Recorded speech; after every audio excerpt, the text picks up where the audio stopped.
I know Hooch is there for one of them, but it is time for us to get into some Ancient, and it's time for us to bring two new faces onto your screens. We've got Blair and Vince to bring you through all the action across this series. Thank you very much, James. Indeed, we're going to be getting underway very quickly into the action between Entropiq and forZe. forZe kicking things off on the D side, already getting aggressive towards Cave. Nickelback trading out onto Flit, and the T's look to try and spill in towards the site. So often, this ramp area is under hot contestation. Keep an eye out for that going forward. But in this round, it is so explosive, Blair. Already Flit with 3 kills, but he finds himself in a 1-on-2. Has to tickle the bomb out. All through the smoke, actually takes down Krad. And in doing so, could be on for the ace, and additionally the clutch. But the CT player moved past him. forZe took that advantage as he reloaded and had the drop on him. Heartbreak for forZe, but Entropiq with a brisk 1-0. I haven't had time to breathe ever since this map started out, Vince. That was so very quick from forZe. And I love the play from forZe there, right? It's a 1v1, and he takes that little opportunity. He hears a reload coming on in, and he crosses on over, ensuring that he wins it at 1v1 in a very clean fashion. But a fast and furious start to map 1 over here. Who do you have for this one? I feel like it's kind of 50-50. We did see Duncan go for forZe. He wanted to, you know, he wanted to go for that little bit of X factor in the form of Flit and Jerry and their merry men. But Entropiq have looked very solid so far. Even the competition they've had recently has been some pretty solid teams they've been playing against. And as a unit, it feels like they're kind of clicking into place. And of course, Alien has been fantastic as well. Yeah, for me, this is actually quite a difficult one. I think Entropiq will be the favorites coming in. Their recent performances have been really solid. They had the fortune to cast them early on the first day of the RMR, and they turned quite a few heads.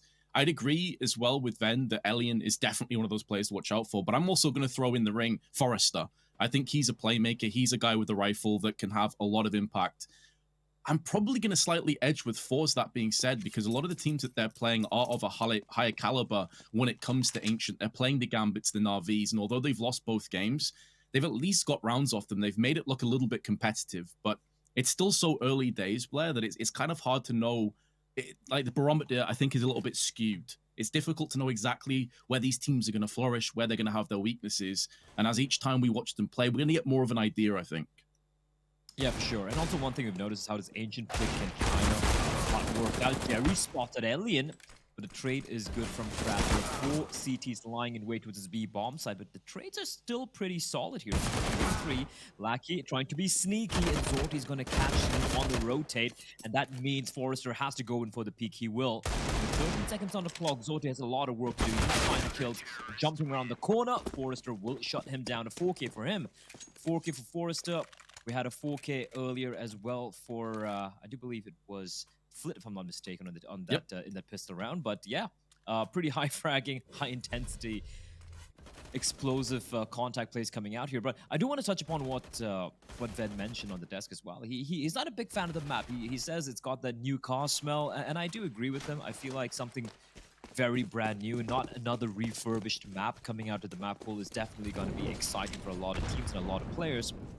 But I do agree. Like there are certain spots in the map where it can get very tricky, very troublesome for the T side, and that is something we've seen. We've seen so many games so far. You and I have had the opportunity to cast. I also had the opportunity to sit on the desk on some of the an event just a couple of weeks back where a lot of Ancient was being played, but it was heavily CT sided, almost reminiscent of Nuke of old.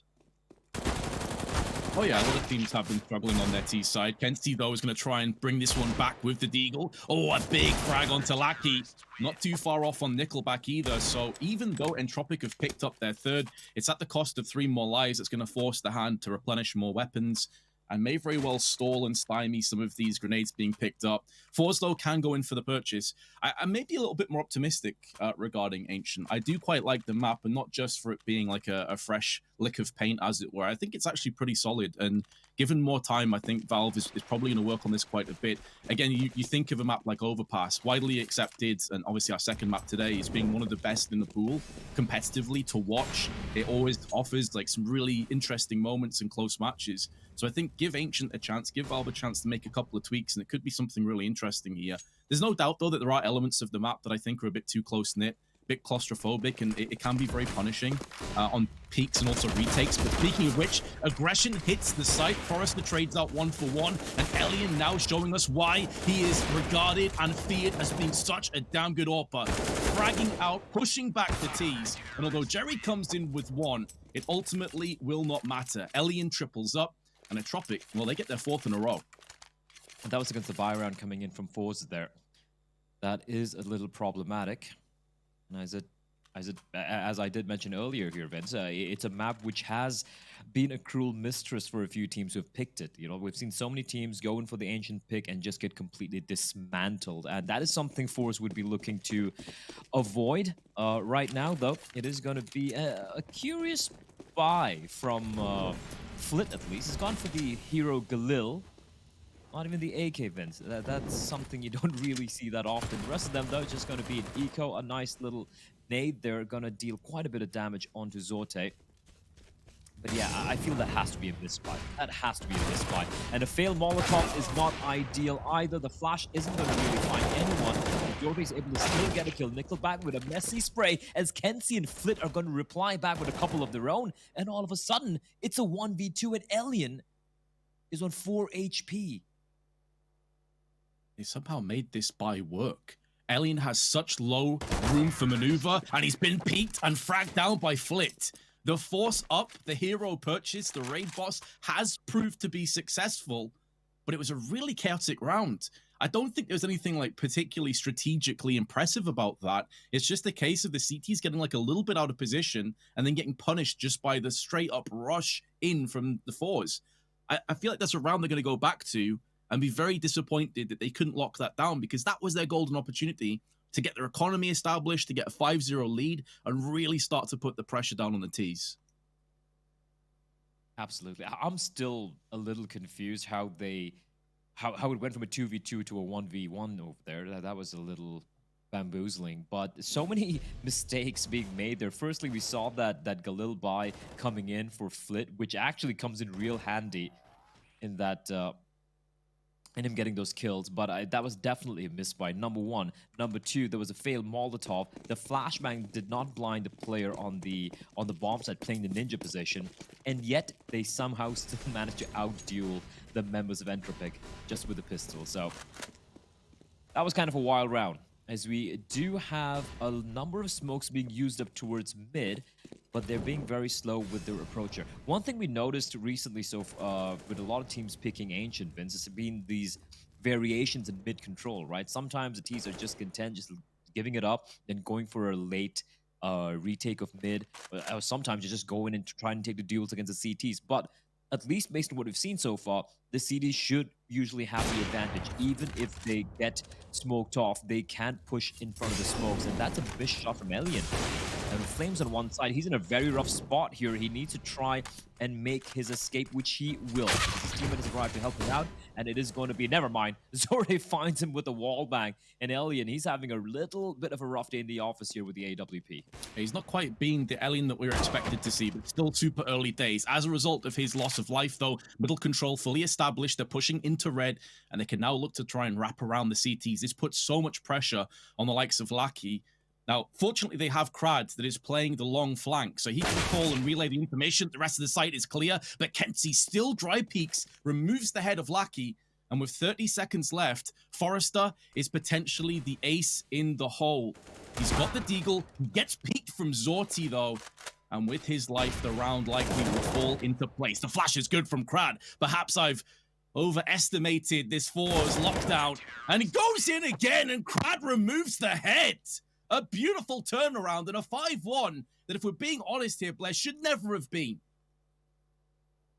Should never have been, especially after Zorte just walking in and finding kills at will, and somehow it just turns down and Entropiq pick up their fifth. That should have been around for forZe. I feel like they did a fantastic job. They punished the mistakes being made by the side of Entropiq. Like, I'm not sure why. I think it was Nickelback who re-peeked back towards the donut position, and he just gets punished for it, rightfully so. With that, this buy is a little curious. Elian, though, pushed up close. He's going to come out on top with that duel, even though he has just the MP9. Close quarter battles, definitely going to be favoring the SMG. And I love this control by the CTs. look at this. Look at the amount of control they have. Vince. They pushed up towards lane. They have complete control. They got the kill towards mid as well. So even the forZe will eventually be able to regain some map control here. It's still going to take a little bit of time. It's still going to expend a little bit of utility, of which they don't have much. They have just a couple of smokes and a handful of flashbangs. The one thing which could go their way, though, is if they opt to go for kind of a contact play towards A, it could work on out Lackey. That's dangerous. I think he spotted Zorte. I think he saw his shoulder, so he should not be re-peeking out here. Information being conveyed, as Kenzie, however, is able to find forZe. Are they going to expect Lackey pushed up at that far mid? That's the question. Brad once again re-aggressing, and Lackey somehow still gets the kill onto Kenzie, Vince. And he is being quite a thorn on this side. Oh, Crowd with another wrap around. Nickelback's going to trade out weapons. And take the SMG. They nearly got caught in transition. Oh. There was actually a way forward for Jerry to pick off both of them. Consider how low Nickelback and Crowd are. That could have just spun this round on its head. But as it stands, Zorti with the bomb and control of the AWP, with 20 seconds allocated to him, it seems to me like he's pretty much going to be saving this. He's not pushing onto the site. He's not being proactive. More so, a little bit more passively. So, understandable decision. Their economy behind this AWP will be pretty garbage.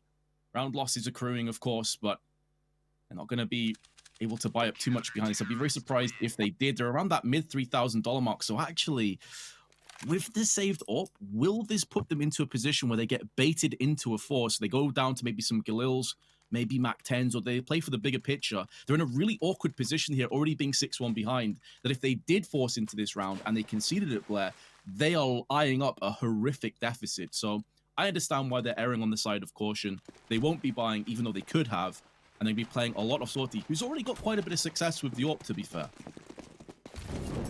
Oh yeah, for sure. The way he was opening up on different parts of the map single-handedly with it off just a couple of rounds prior was pretty crazy. That being said, though, this time around is once again going to be the hero, and there's not much backup in the form of rifles in the hands of his teammates. It's the Tech-9s and the Deagles, but the one round they've won so far, Vince, it did come down to the one Galil and the Tech-9s just running amok on the B bomb site. So it still happened again here. Right now, they're just going to wait for the smokes to dissipate. They have a Molly in the hands of Kenzie that should probably be going towards Ninja, and a one smoke. The question is, where's the smoke going to be heading towards? Flashbang is great. That's great proactiveness coming in from Entropiq there. I love it. They didn't just wait for the contact to come in. They just went in for the play. And considering Krat has an MP9, he is comparatively kind of expendable. So he just goes in for the peek, gets the kill, and gets the hell out of there. It's one of the elements of Ancient that I actually really enjoy watching. It's one of those maps similar to an Overpass in the respect that the CTs absolutely can and probably should play aggressive. Just sitting back and absorbing the shock and absorbing the pressure can do way more harm than good, especially when it comes to that mid. But in the here and now, 35 seconds left, they've expended all of their grenades, so have to be dry peaks. A smoke onto Cave. Crad is behind it with the SMG.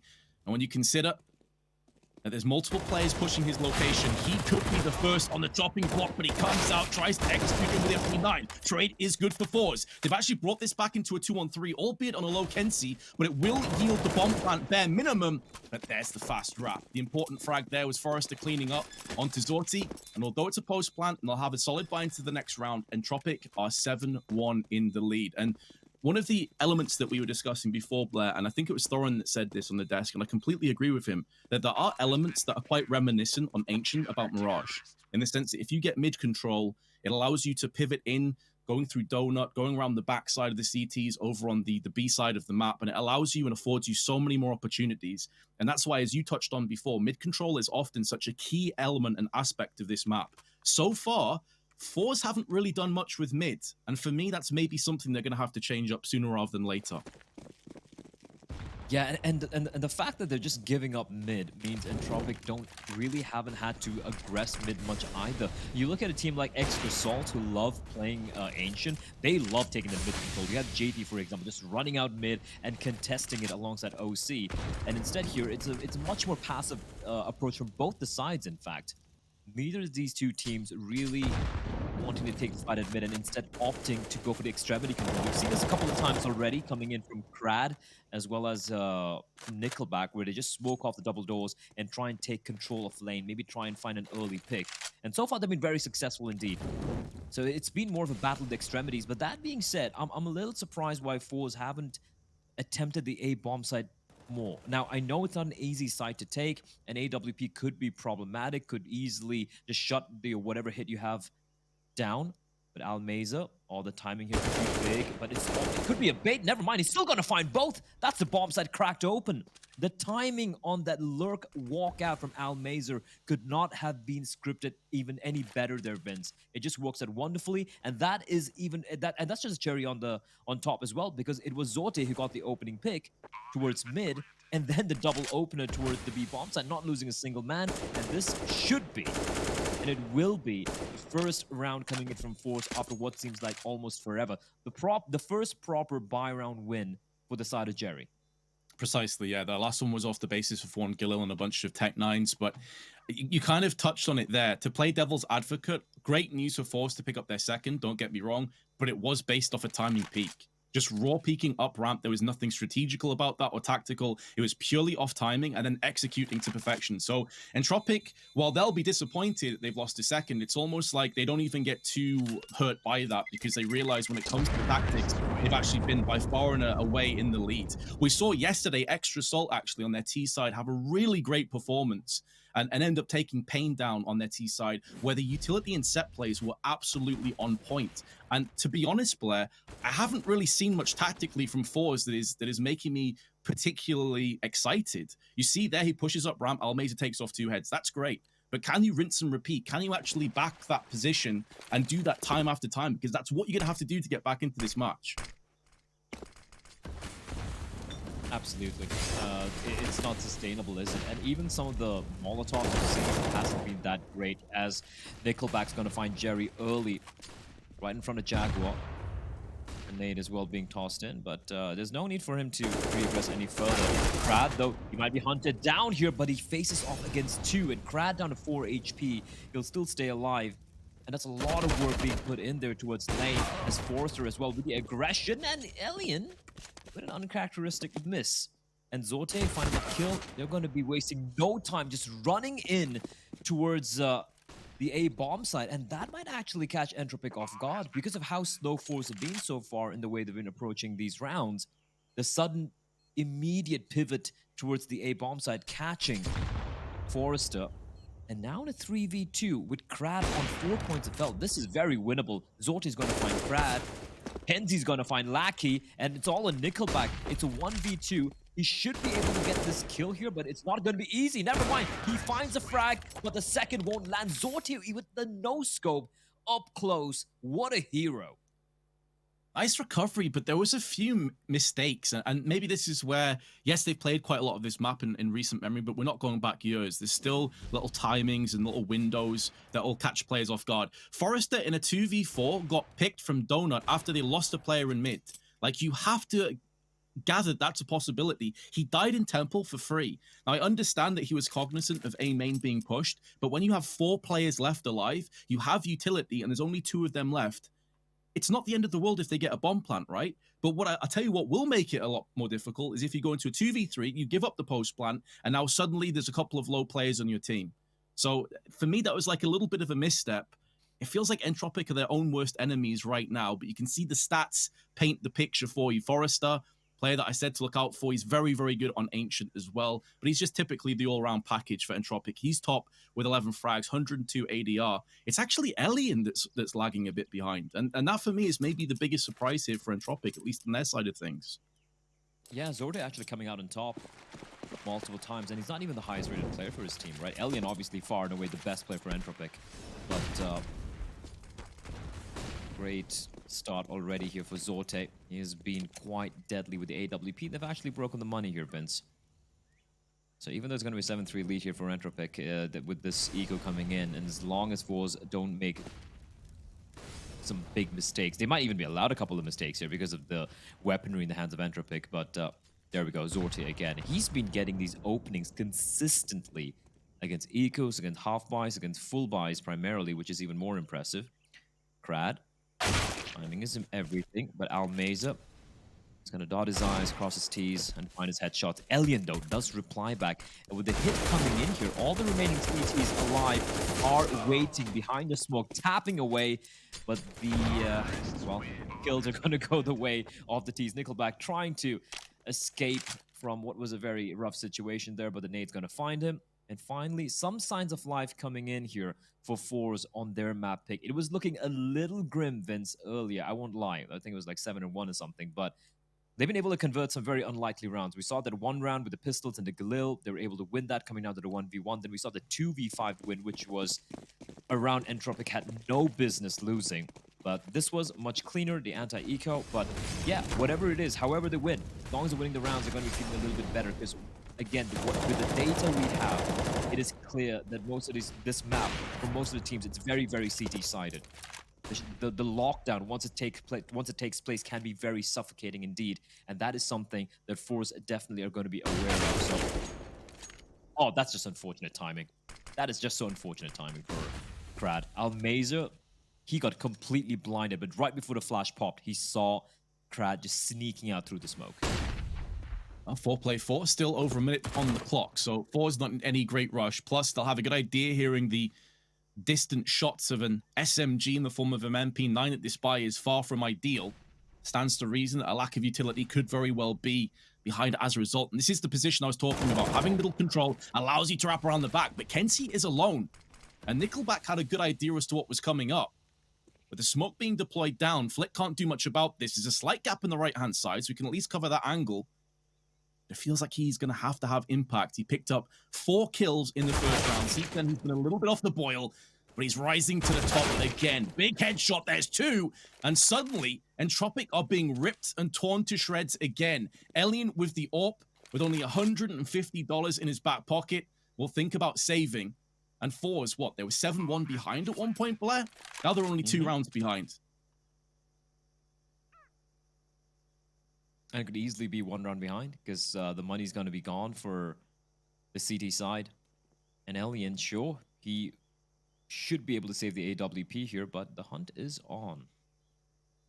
forZe allowed the luxury of going for these hunts primarily because of how good the money is right now. It's shaping up to be pretty solid here for the T side.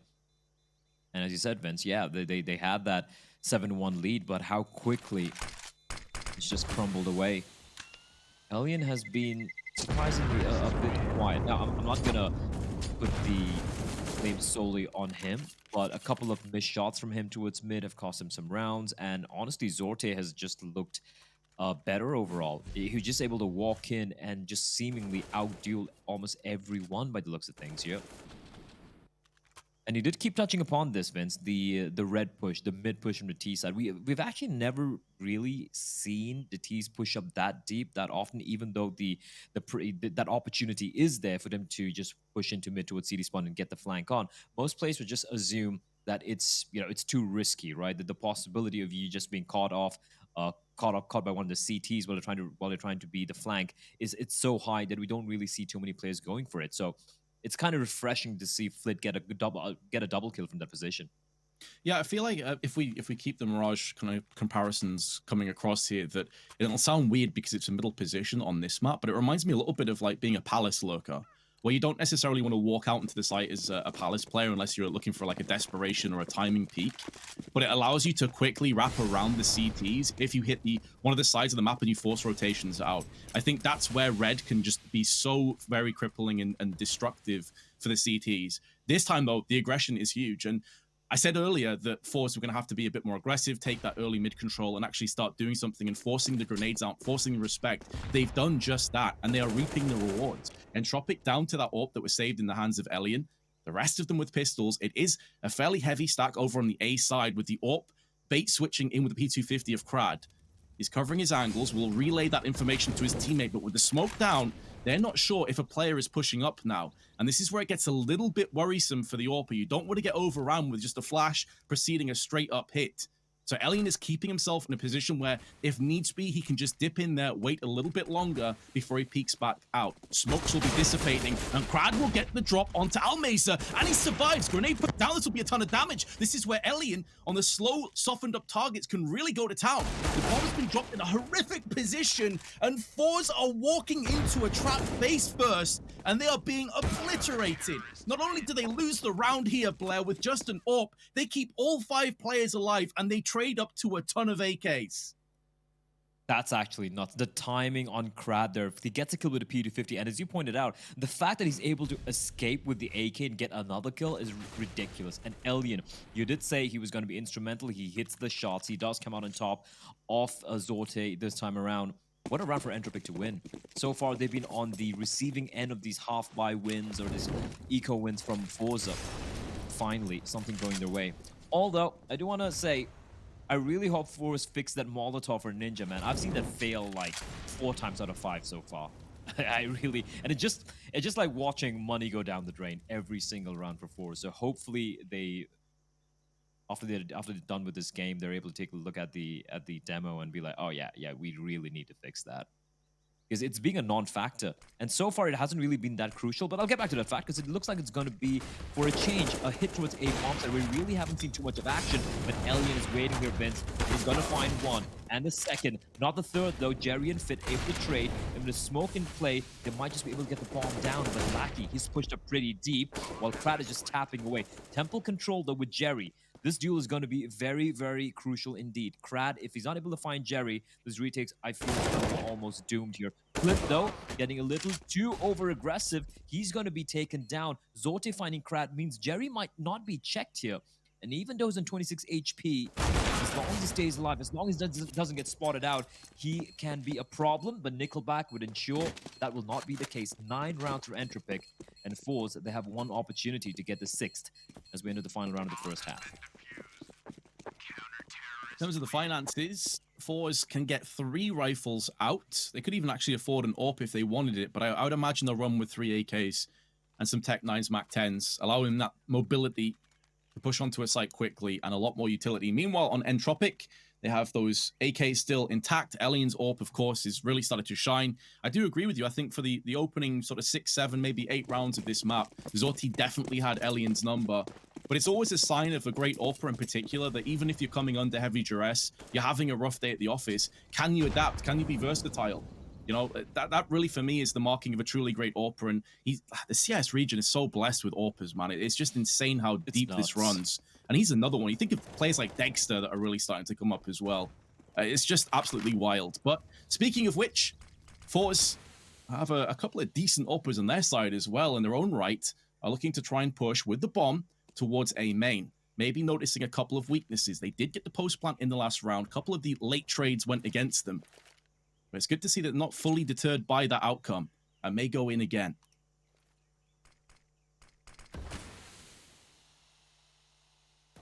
Jerry. Mac 10. Looking to take this fight. Nickelback has been coming out on top of this fight multiple times so far towards the Jaguar position. And that is something Jerry's aware of. He knows about this aggressive posturing. They might not be expecting this. No, Lackey spots the player pushing on in. Information has been conveyed, and Jerry's wasting no time. He's going to be sneaking on in. And how does forZe not hear him, Vince? But he does get a couple of kills, rather. Jerry able to upgrade to the AUG, but he's going to get double peaked, and instead he has to get the hell out of there. 12 HP, but he will now have to do everything on his own because he's going to be left alone here in a 1v4, surrounded from all directions. He will be taken down in 10-5, the scoreline here coming in from Entropiq. So a pretty nice resurgence at the end there. It looked like forZe might be able to potentially take the lead going into the second half, you know, despite being 7-1 down, but Entropiq able to shut things down pretty convincingly after that insane round being won with the pistols. So a bit of optimism, though, to come into this. 10-5 is obviously a little bit rough. I think a lot of people are on board with this map right now. Maybe it's indicative of how stale some of the other maps are. Mentioning no names does too. But in the meanwhile, Entropiq, 10-5 lead, as you said. That play with forZe in particular, I think he did hear the player behind him, but he'd already accepted his fate that he was going to have to go out in a shield. He'd already picked up 2 frags from main and was probably expecting more aggression. So he just pretty much tapped one out. Cherry, big kill. was 4 frags with the dual Berettas in the first pistol round from the hands of Flit. So it looks like Jerry is taking a leaf out of that book and he wants to try and return the favor. Up close, he'll try and strike in, but Elian, who's already taken some middle control for himself with a speculative P250 taps towards Donut, doesn't really land too much damage. Prad gets overrun, and with that catwalk control, falls under the way of the CTs and forces Elian, forces Nickelback and forZe into trying to hit A aggressively. It does sense a little bit of desperation, but if they can carve a couple of headshots out here and masterfully take control over the site and demolish it, there's every chance they could win this round. 3 kills unanswered before Flit with his pistol comes back strong. Down to Jerry, full circle, took the first frag down over on the B side of the map and catches forZe with the bomb out and shuts him down. There was 52 seconds left. He didn't have to force that. Yeah, that was just wild, wasn't it? Everyone just taking deals, and Jerry, he opens it and he closes the round with the dualies, Vince. Take that, anti-dualies, peoples. I don't know why people don't like the dualies. I feel it just works out. I feel it just being overstated. Like, it's just another pistol. It's just literally another pistol. Like, people are like, oh no, you know, I can't believe he's gone for the dualies. If you want to go for it, just go for it. You know, and a pistol round really doesn't make a difference, in my opinion. However, Jerry able to make the difference, and it's an important pistol round for them to win. Now, for forZe, Vince, the T side not bad at all, right? Considering they were down 7-1, getting 5 rounds on board, they're going to be reasonably happy with the way it played out. However, okay, forZe, he's just going to open up that bomb site all by his lonesome. And the thing is, the CTs, they are unaware where the remaining members of the Ts are. So it's going to come down to Jerry here and Flit. They have a nice little bit of a semi-crossfire being set up. These Eagles can be very, very deadly indeed. But the danger will be taken care of. Elian's going to be left alone, and Jerry's going to be able to even jump his way to a semblance of safety. So a nice hold overall coming in from forZe here. But yeah, as I was just alluding to, Vince, like the T side, great job, right? Getting 5 rounds considering how rough it was for them initially. But the CD side is where I want to see forZe come up with some crazy stuff. They have looked... I mean, when you pick a map that is a map like Ancient, the CD side is where you're supposed to be shining. So I really want to see what they have in store for us over here. Right now, though, it's going to be against an eco round. So it should be round number 8 coming up here for Jerry and his merryman.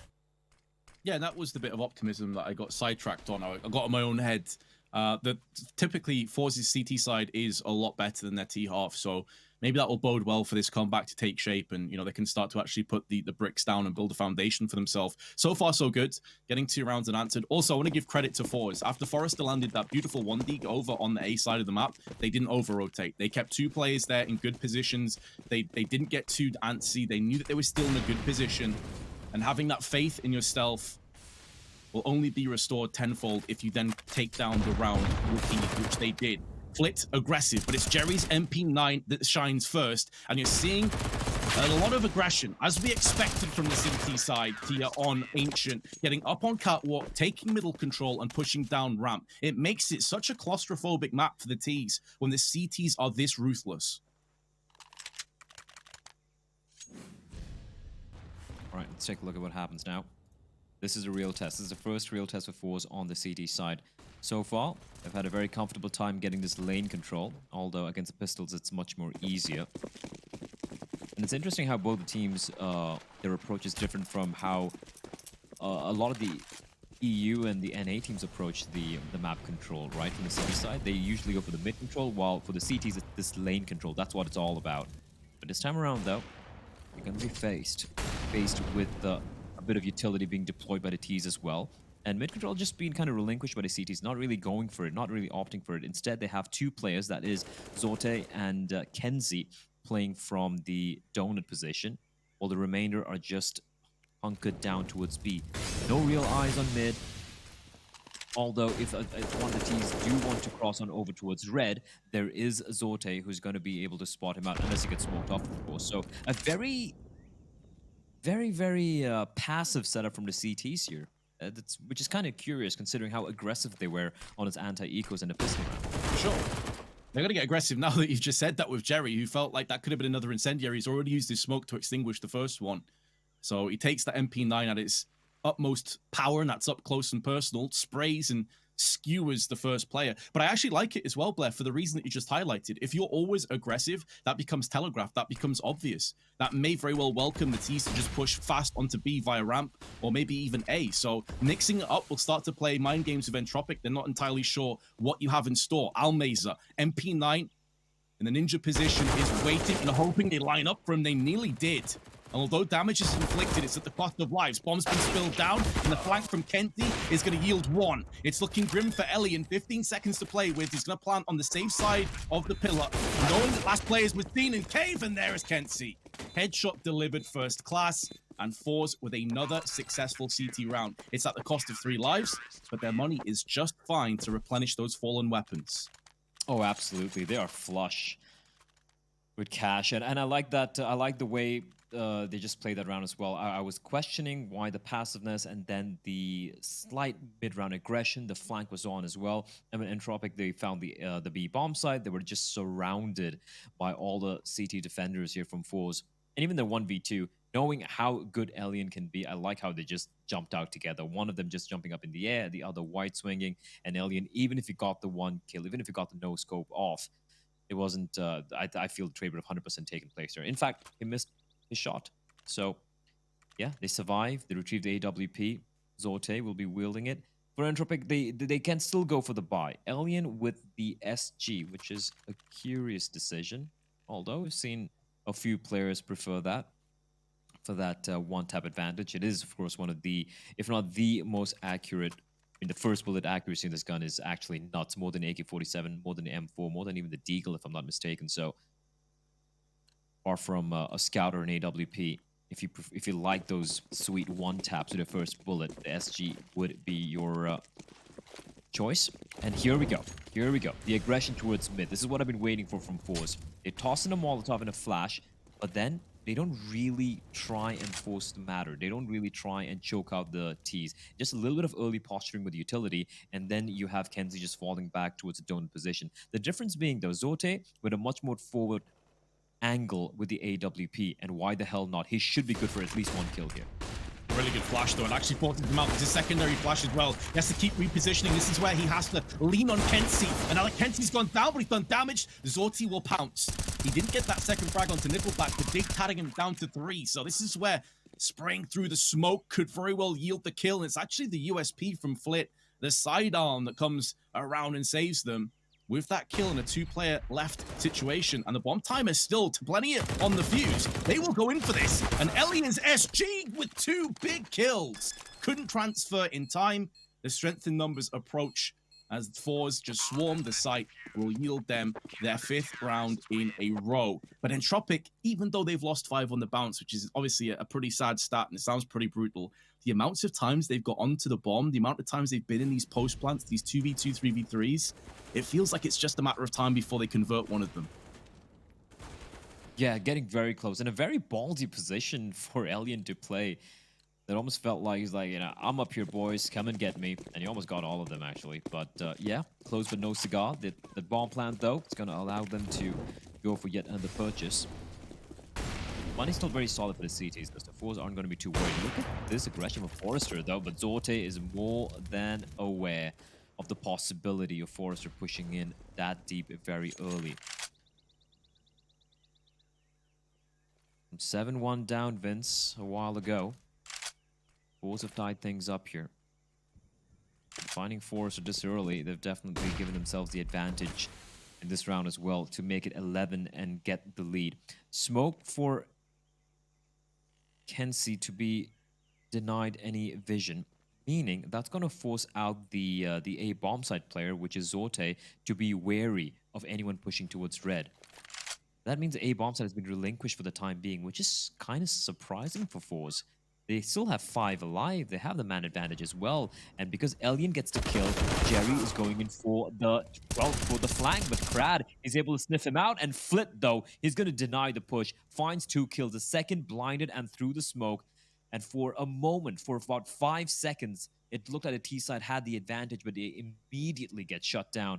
And Lackey and Krad have a lot of work to do. forZe have some excellent reads as well, though. Look at Flip pushing down for intel, relaying that to his teammates. There was a rotational player coming out, though, in the form of Kenzie. and we're seeing no players ramp, he would have called to stay on A. So it does effectively break down into a 1v2 here. He could get fast flanked, but Flit holds his resolve, holds his nerve, and penetrates the head of Prad with the A1S. There's Zorti and forZe.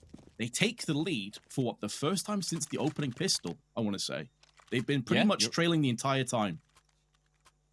Yeah, for sure. Like, it was 7-1, right? They were able to bring it back to 5, but then it was a 10-5 scoreline for Entropiq heading into the second half. So for the very first time, after 20 rounds, forZe, they get back the lead. It took a while, but managed to do so. And in doing so, they've also broken the money for Entropiq.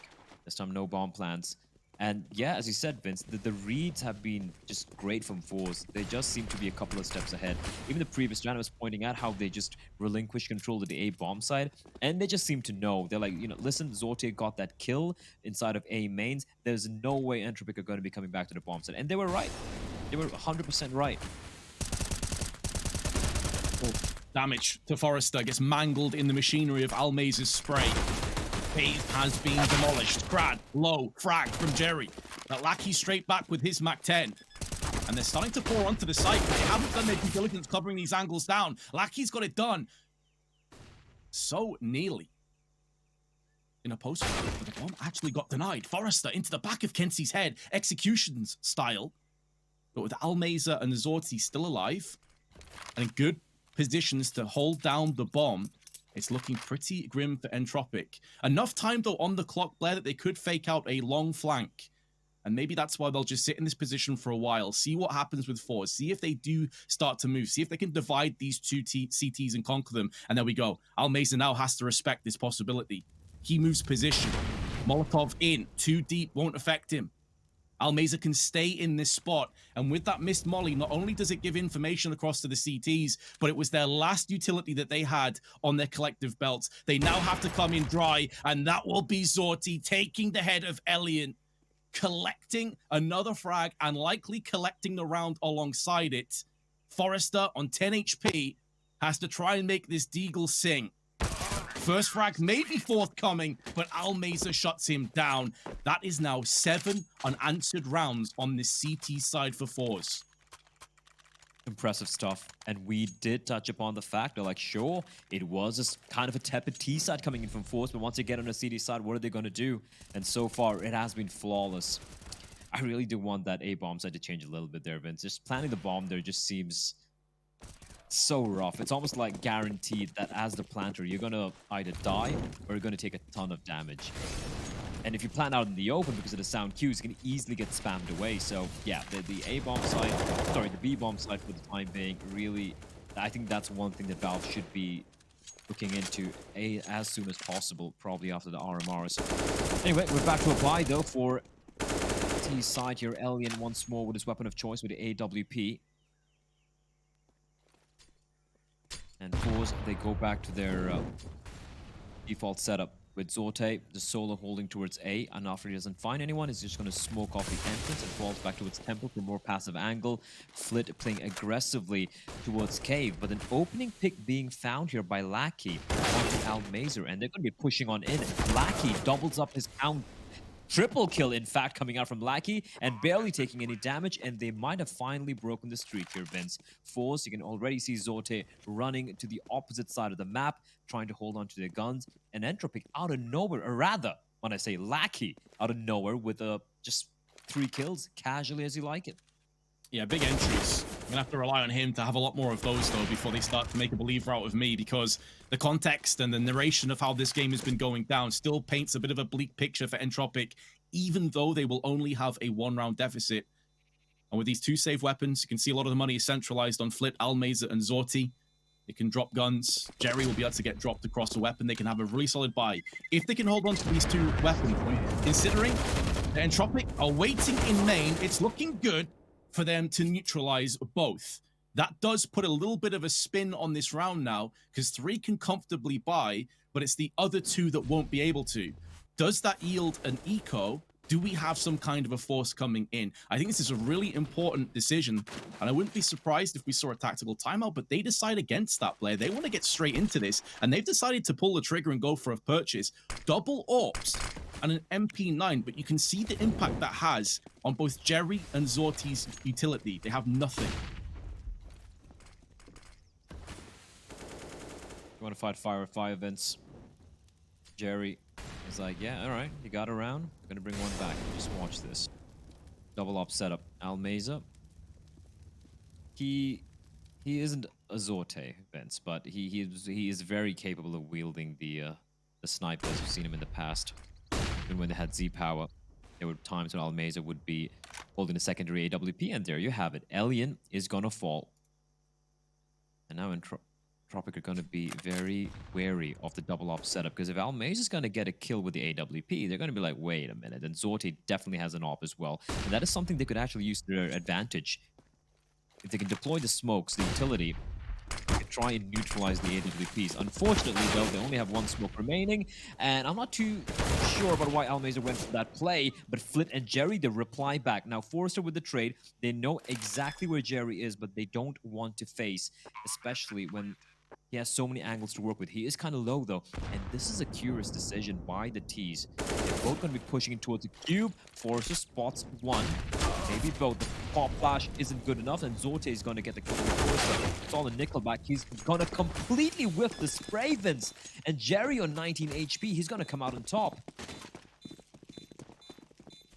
Yeah, it looks a bit awkward, doesn't it? But I think in the context of what Entropiq had in terms of the information that was available to them, they had no idea as to forZe's positions. Keep in mind, for most of that round, they had zero mid control. They had no one playing out on the flank or lurk position out on A main.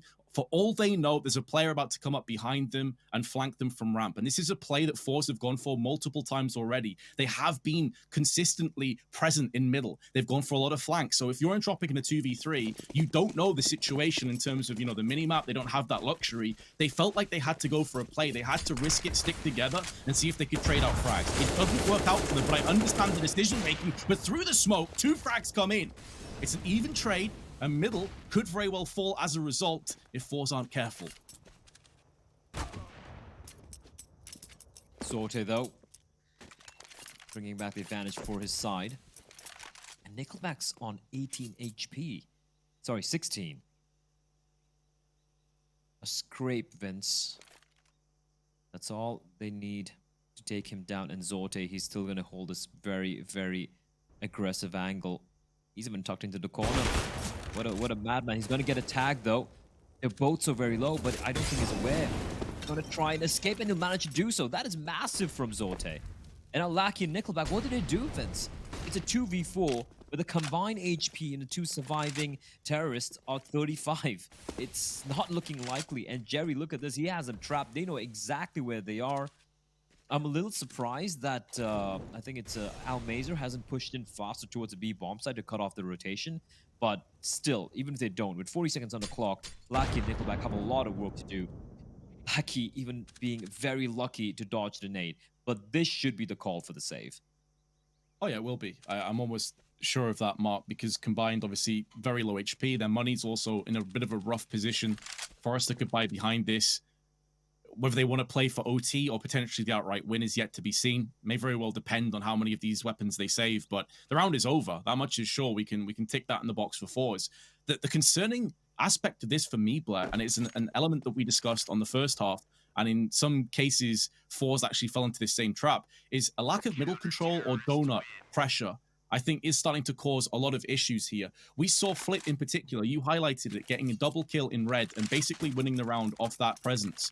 Entropiq got a 1-for-1 trade in middle. They shut down red, and they still decided to back away from middle.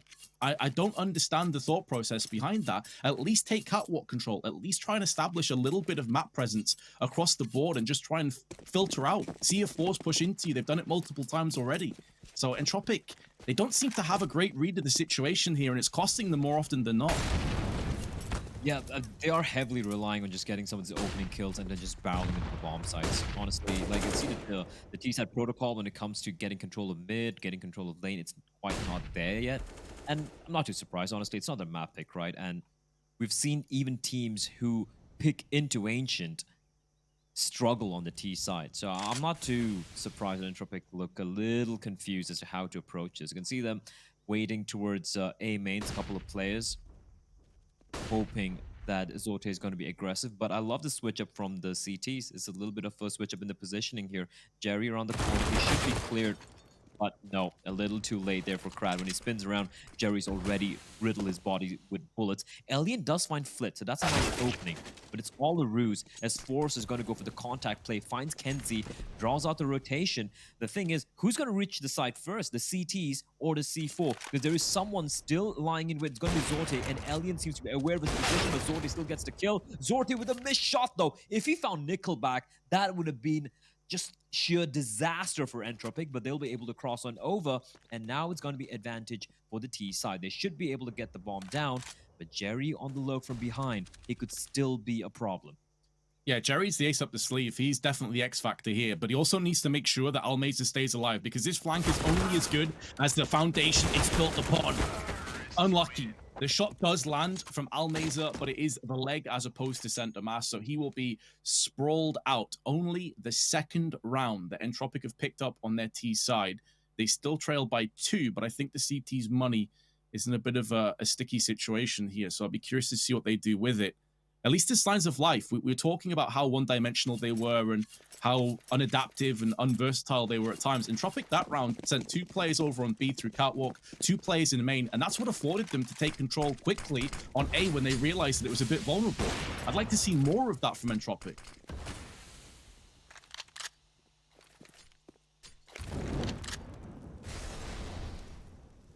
Zote, he was holding towards mid earlier, and once more he's going to do that.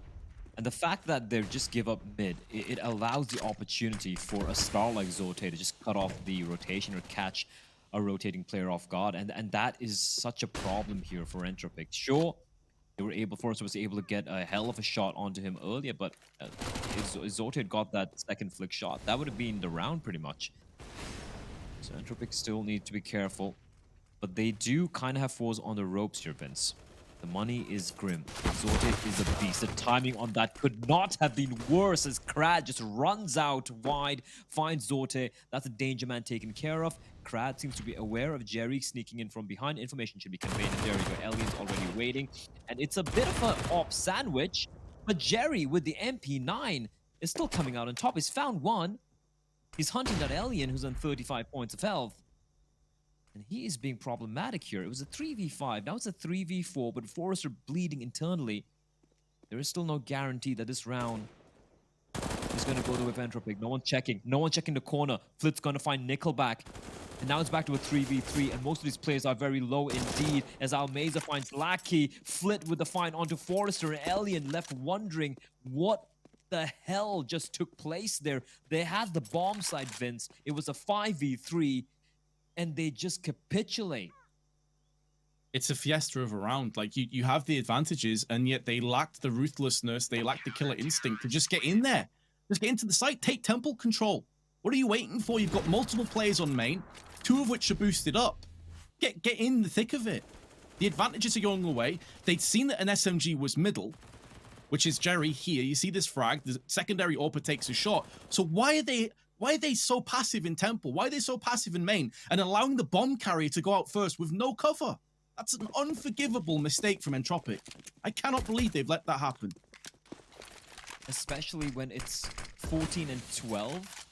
You have forZe's money looking like it's going to be in a very, very grim spot there. You win that round, Vince. It's almost a guaranteed round number 14. They would have had an opportunity to just tie things up there. Instead, they just throw it away. And forZe is just going to be very happy with that. Oh, hey there, we're back. we look very scary though. That's terrifying. I hope we don't ever see us again. Nickelback just comes pre-firing around the corner through the flames, and Jerry's going to thank him for delivering him that AK-47. Almeza in the meantime finding Lackey, and I fear this could be the end here on map number 1, Vince. Oh, I think it's looking very likely, isn't it? They're disjointed again. The bombs drop back on the double doors. They need Alien to have a lot of impact in. Okay. The execution does take shape. Alien in the meanwhile, though, his position now known is tenable, and Flick can back away. Jerry, with 1 kill, gives them the advantage again, though, in the round. And with Entropiq having only 1 player over on the cave area, this does funnel the remaining 2 Ts together up ramp. And this is where things can get really nasty You're worrying about ninja position. You're worrying about the backside of the site. Now, fortunately for Entropiq, no one is present. forZe have basically given this one up, but because they have an incendiary, because they have utility, they feel comfortable enough on this post plant. Additionally, Flit is up close in Sunroom. So it's a tickle on the bomb, no full plant. He can now bridge the gap. He can come in, he can shut it down. It's looking good that forZe will take the 16-12, barring a miracle with 12 seconds on Elian, and he goes down to Zorti. It's all done, it's all over. forZe win their choice of map. That got a little too, a little worrying for the side of forZe, but the city side was just great stuff. And that's something we've seen as a trend, as the crowd rejoices, Vince. But it has been a trend so far, right? The fact that the city side, it's just been very dominant for a team who seems to know what they're doing. And for the side of Entropiq, I'm not going to be too critical. You know, it's a map that if you haven't gone for the pick, if it's a map you're not super comfortable on, the T side can be a little bit of a struggle city. So that's what happened over there. But I would have loved to see them not make a couple of those mistakes and just make things a little bit more closer. That 5v3 was just heartbreak, but they only have themselves to blame. Yeah, there were a couple moments like that, right, where we saw a lot of issues kind of creeping in, but that is the nature of Ancient. It's still very new, very fresh. However, that's us done for map number 1. We're going to pass it over to the desk to break down all of that chaos.